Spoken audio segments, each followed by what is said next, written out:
Yes, sir. Yes, sir. Hey, we back, man. Back today with another video. It's Receiver Teacher. Today we're gonna be breaking down the Nike opening 1-on-1s from 2017. Take a look at some different examples, different clips. Lots to learn from this video, so make sure you stay tuned, watch till the end. We're gonna start off with Gunnar Romney running an outside release fade. This guy's at BYU now, but as we know, everyone makes mistakes. This is in high school. I'm sure he's fixed it by now.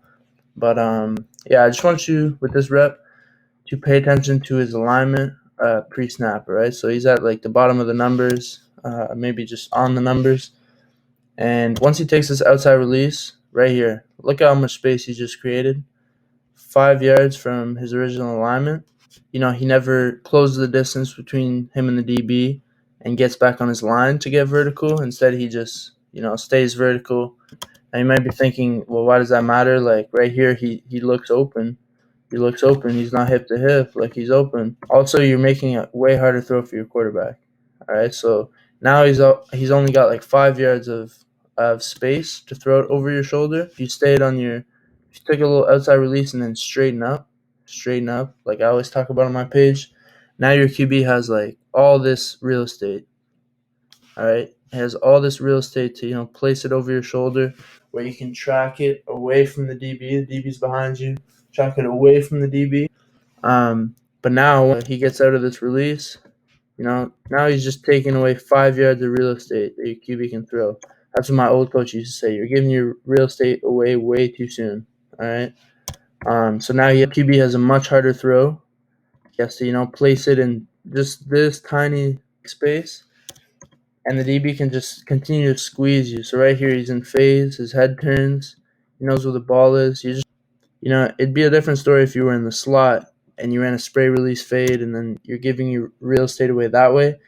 But even on a spray release fade from the slot, once you get to like the bottom of the numbers, you should be straightening up, and then now your QB has all this space to dump you in right here. If you just keep widening out like this, like now he has to place it right here over your shoulder. It's all about giving your quarterback as much space as possible by holding your line. All right, so he just does a poor job of holding his line from his original alignment. So right here at the bottom of the numbers, he widens out. And then the QB only has this much space. All right, so that's not what you want. You want to continue to fight with a body lean, so your QB has as much space as possible to place it over your shoulder. All right, so we're gonna look at another example. This is Chase Cota, the exact same combine, exact same camp, same route, but a completely different approach. This guy's at UCLA now. He starts just on the numbers. But look at the difference right here. So he actually gets jammed pretty good right here. So he ends up in the same spot that Gunnar was right here. All right, he's like 5 yards away from his original alignment. But the difference is, watch what he does right here. See that? See his body lean, his body language? He's forcing his way back into the DB, all right? He's getting back inside, getting back on his line to get vertical, all right? He's getting vertical, but on his line, all right? There's a difference. If the DB pushes you and you're like, yeah, okay, I'll just run my fade right here. No, like you want as much, like I said, you want as much space for your quarterback. So watch what he does. He starts leaning in towards the DB. He's got active hands. Look at his body language again. He's leaning, literally leaning. See that? He got him off his platform there. You gotta, get in his kitchen, make him uncomfortable, get your body on him. Be physical. And then look, he's not satisfied. Right here, he's at the numbers now. He's not satisfied. He keeps pushing. Now he's over the numbers. But watch where the ball is. Boom. Away from the DB. All right, the DB doesn't have a chance. He can't even play the ball. Doesn't know where it is. But this is what happens when you fight for your line. This is a perfect example of fighting for your line by Chase Cota. But again, we can't control what the QB does. So it's all about, using your body. It's like basketball and the rebound. It's all about body position. Like once the ball's in the air, it's all about body position. All right, next up, we're gonna be taking a look at Jalen Preston. He's at Texas A&M now.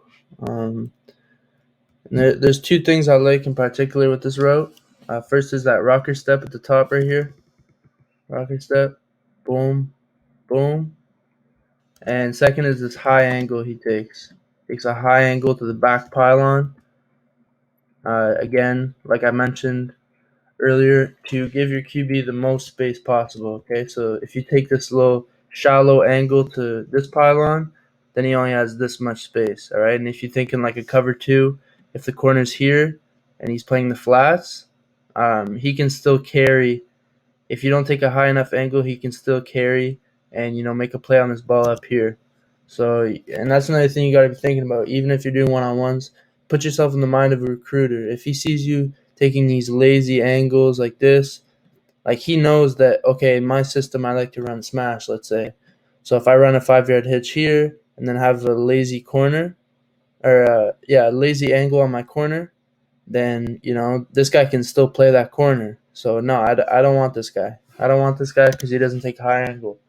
Um, so but that's a reality. Like people are trying to make an investment in you as a football player so that they can better their football team. And if they see these small details that they don't want to have to teach you, they don't want to like.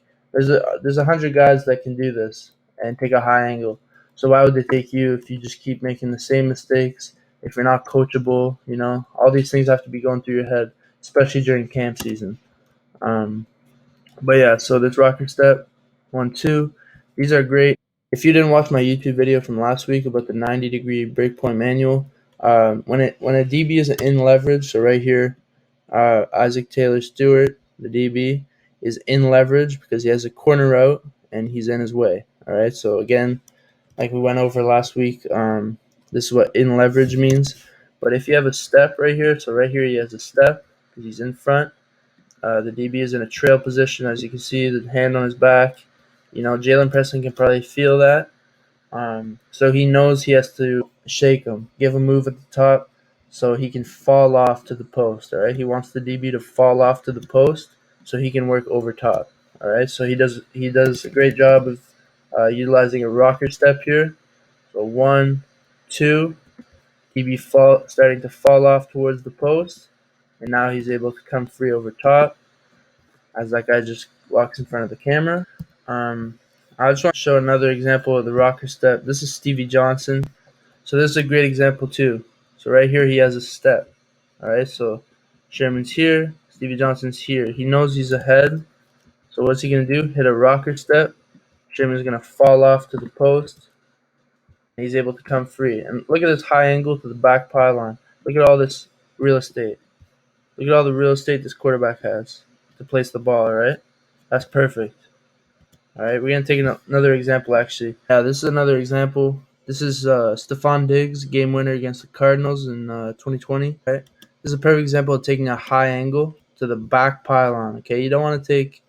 Let's bring it back right here. He gets to the top of his corner. You take it here. First of all, why settle for a first down when you can get a touchdown? All right. Right here, if you take a short angle, first of all, the QB has less space to throw you away from the DB. Plus, you're not getting the touchdown. But Stephon Diggs, being an elite receiver, he does a great job aiming for the back pylon. All right, this is his angle. So look at all this space now that he has, that Josh Allen has to fit this ball. Josh Allen can throw the ball. All right, so if you give a good quarterback enough space, staying skinny, and allowing the quarterback to throw him down. All right. So oftentimes, especially in the red zone, you want to create as much space as possible because there's not a lot. All right. So 10-yard end zones here in Canada, we got 20 yards of end zone, which is pretty fucked. Um, but yeah. So he takes a great angle to the back pylon, and now he has all this real estate to catch his ball. All right. So this is a great play, game winner. It's a big time player making a big time play in a big time game. Boom. All right, so that's the importance of staying skinny right there. All right, yo, so for this one, we're going to be taking a look at Elijah Moore. He's at Ole Miss right now. And the thing with this route that I like is his ability to control his speed and control the pace of the route. All right, so it's not about how fast you can get to your break; it's how fast you can get out of it. All right, so I've seen a video of Cooper Kupp explaining it about gliding. All right, so right here, he does a great job attacking leverage. So the DB is playing off man. DB's playing off man. He's a yard inside. So right off the snap, he knows he's got to attack leverage. That's the key to beating off man, all right? So the key to beating off man, attack leverage, all right? So he's a yard inside. So right off the snap, boom. Now he's square. Give yourself a two-way go, all right? So right now, he has to honor that you can go this way or you can go that way, all right? But if you just run straight outside, or if you just, run straight up like this and he's inside, like he has you walled off right here. You can't come inside. So even if you do try, like he's in leverage. So he can only really expect you to go outside. But yeah, so once you attack leverage, now you're here, you're square, and watch what he does. You're just not gaining speed anymore. All right, this is what gliding is. You're not gaining speed anymore, and you're coming under control, putting the DB in oh shit mode. He knows something's coming, but right here, this is what happens when you attack leverage. Right here, this oh shit mode. He's gliding, but he's square. Right now, he can go in, he can go out, he can do this hezzy and keep going with a fade. He can run a post, he can stop. Like when you're square, like you can do anything, and the DB has no way of knowing, no indicators. Like it's a wrap. Yeah, this is Doug Baldwin. It's a great example right here, gliding. He's not getting speed anymore, and then boom, hits him with a head fake, gliding. Like you're getting under control. You never like. Would you take your car around a turn, a sharp turn, 100 miles an hour? No, never. It's just like you'll flip your car. You're going way too fast. You're out of control, and now you're accelerating out of your brake. All right. So I think there's a huge misconception with receivers running full speed. Attacking the DB, but separation is made out of your brake. Like to a certain extent, the DB is always going to be sort of with you during the stem phase of your route. Right? During the stem, it's always going to be sort of with you. But the real separation when you're getting away from guys, making guys fall like this, like, making guys false step, all that stuff happens when you're separating after your break. So right here, slow, now fast. He's bursting out. All right, slow to fast. Patient, but sudden. If you're just going straight at him full speed, he can just stay in his pedal.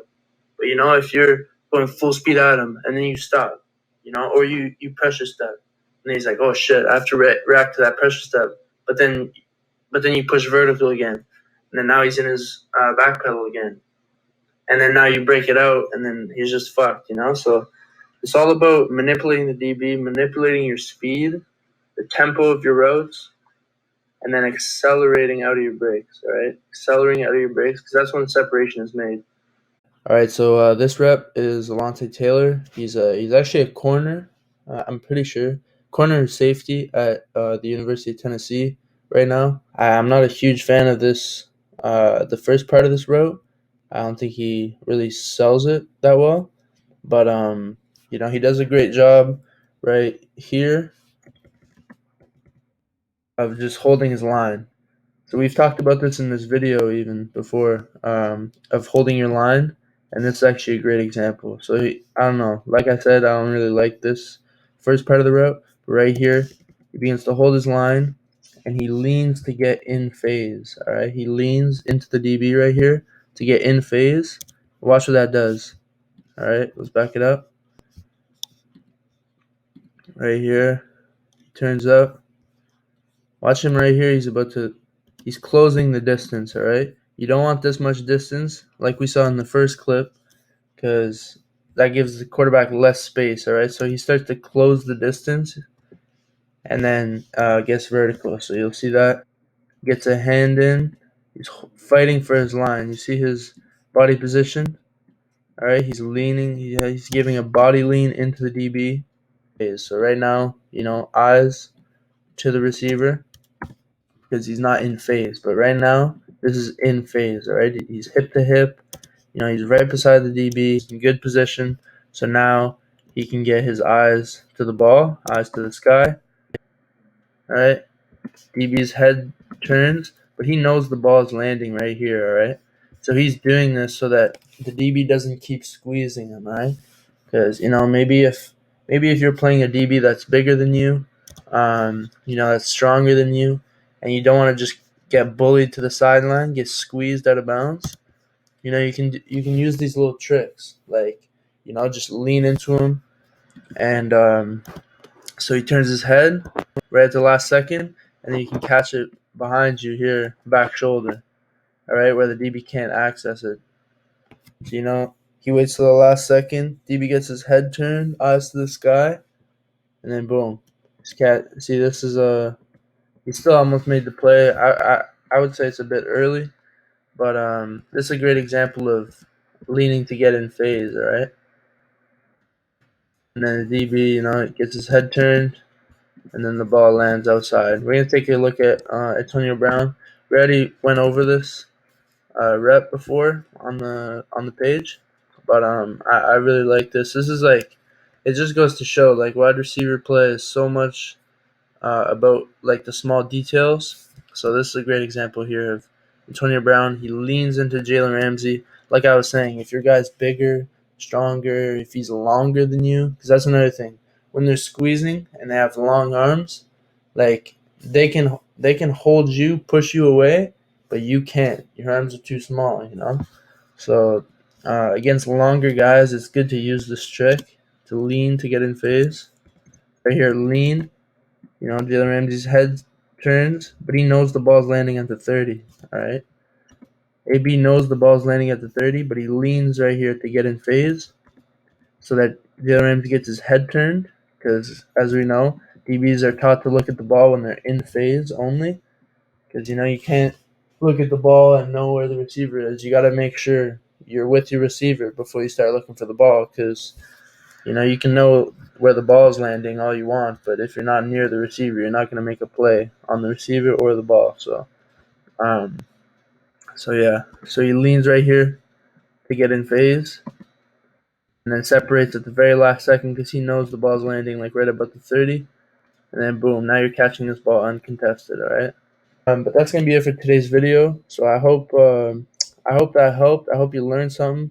If you did, please let us know in the comments, or any type of feedback. Really, let us know in the comments, positive or negative, because we just want a way to get better. We just want to know what we need to improve on, and really make sure that you guys are learning as much as possible and making use of this information. So yeah, just let us know in the comments. If you have any ideas for posts that you want us to make, just let us know in the comments, and we'll gladly make a video about it. And yeah, other than that, just like, comment, subscribe, follow us on all social media platforms with the same handle, Receiver Teacher. I'm gonna post it on the screen right now. And yeah, that's pretty much it. So yeah, just make sure to keep working, guys. Keep soaking in the knowledge, the information, and just get 1% better every day. All right, peace. Yes,